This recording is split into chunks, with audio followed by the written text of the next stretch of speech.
Manders from Millie Manders and the Shut Up. The dictionary definition of lust is a strong sexual desire. We all have desires to one level or another. What does it mean to me personally? The level of lust I have for my partner is huge, and I'm very grateful for that, even after a few years of being together. I think a level of lust within healthy relationships, whatever that looks like, is good. I think anybody that leads themselves to allow lust to take over sensibility and consent is vile. I'm not really sure what else to say about lust. Gluttony is an excessive greed for food. I love food. I love all food. I'm vegan, and that actually made me even more aware of flavours and palettes, and gave me an insatiable desire to learn to cook better and to experiment with food. If I'm going to be a glutton about anything, I would say it's coffee. I drink way too much coffee in a day, and quite often people will find me almost on the line of buzzing, speaking too fast. And the other is probably red wine. So not actual foods. I love all food, but yeah, red wine is my other one. Really good red wine will have me absolutely dying for another glass. But again, not excessive. I feel very boring here. My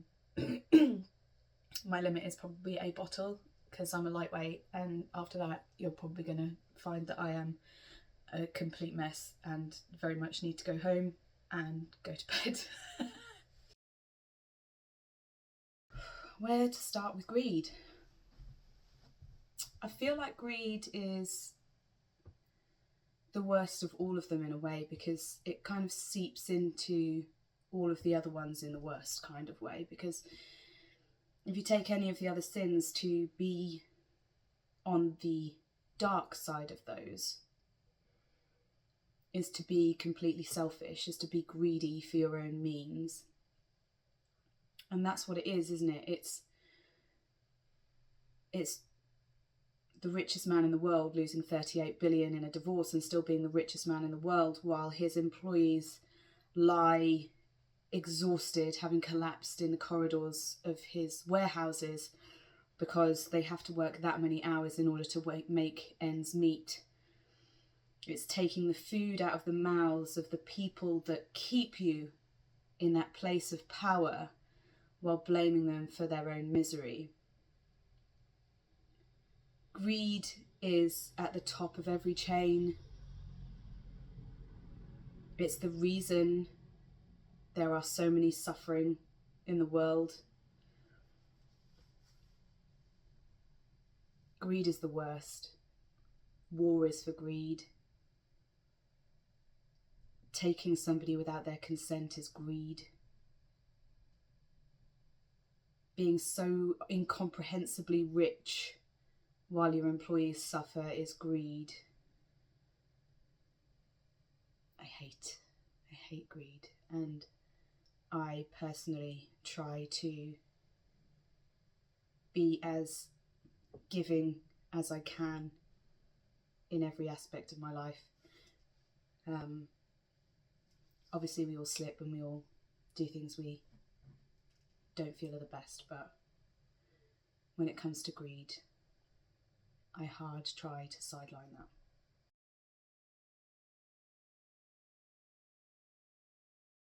Sloth, a reluctance to work or make an effort.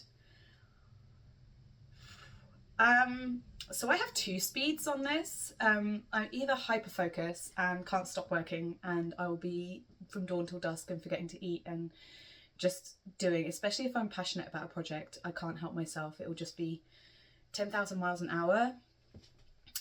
Or I become the complete opposite of that, and I find my motivation is completely gone, and I'll have a to-do list that's, you know, ridiculously long, and I can't focus on any of it, and I can't be bothered, and I'll have days in a row where I don't start doing anything until midday to 2 o'clock in the afternoon, and I'll maybe get a couple of hours of stuff done and feel really guilty about it at the end of the day. So I can be super lazy and unmotivated, but I can also be very much hyper-focused. I think sometimes when I become lazy, it's actually a level of overwhelm. So if I've got so much going on and so many things on my to-do list, I start to shut off and I'll start napping all the time. And I won't want to switch my computer on or look at my phone because everything's just, it's too much, it's too in my face. And so I go the other way. Right. Yeah, sloth. Wrath, we all know this one, extreme anger, and I would say that my recent song Angry Side would give you an insight a little bit into just how much wrath I have displayed in my youth. I'm not proud of some of my behaviours as a young person in not being able to control my emotions, and quite often quite aggressive, violent outbursts. Not necessarily, I don't think I've been in a couple of fights, but I've not been like an aggressor in that way. I'm not somebody that would go out and start fights in clubs or anything or whatever. But I've definitely been incredibly angry and quite aggressive in my past. I think anger can be a tool, and certainly my anger at the world, social injustices, the political state certainly at the moment that we have going on around the world, the genocides we have going on around the world make me incredibly angry, and that fuels the fire for some of my lyrics and melodies. I think it's made me much more of an activist lately, my anger, and so I believe that wrath in a lighter form can be useful. It can be a tool if you channel it in the right way. Wrath is also incredibly dangerous. If we look at domestic abuse, war, torture, all of that is usually formed from wrath towards another person or group of people, and it usually involves the oppression, repression of one or more people or groups of people. So from my side, wrath is not something that I can categorically say that I have or have ever had, but I have had my own run-ins with anger, and now I'm much more likely to try and channel it into something positive. Envy is a difficult one for me because I definitely have envy, and sometimes it can not make me resentful, but certainly be a negative impact in my life. I think as a white woman in society, we are taught to pit ourselves against each other, and that's just categorically true. We are taught to be perfect, and we are taught that if we are not perfect, and if we are not more perfect than the next person, then we are not good enough. We are not taught that we are good enough, full stop. And I battle with that every day, with my inner workings, in terms of comparing myself to my friends, to my sisters, to my mother, to George, my bassist, who I see as strong and powerful and energetic and has this incredible mane of hair that swings around her head on stage. And more often than not these days, when we're on stage, you'll see the photographers flock towards George because she's just such a spectacle to watch on stage. And sometimes negative envy happens there.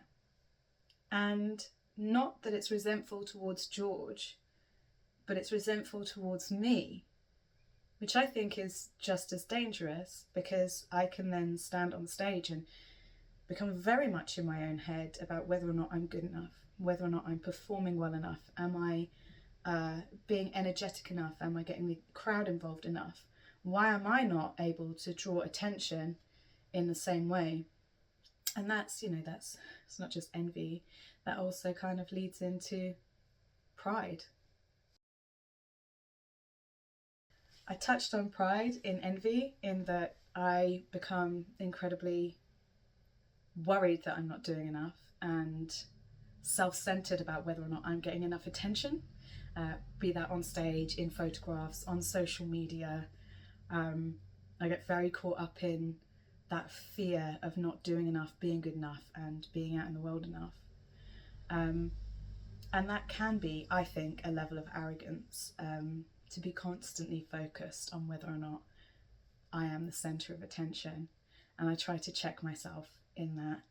I am proud of everything that I have achieved over the last 12 years since I started rooting myself in my solo work, and then following on from that, finding a band and working with various musicians to get to where we are now as a band and as a group of musicians who I deeply love.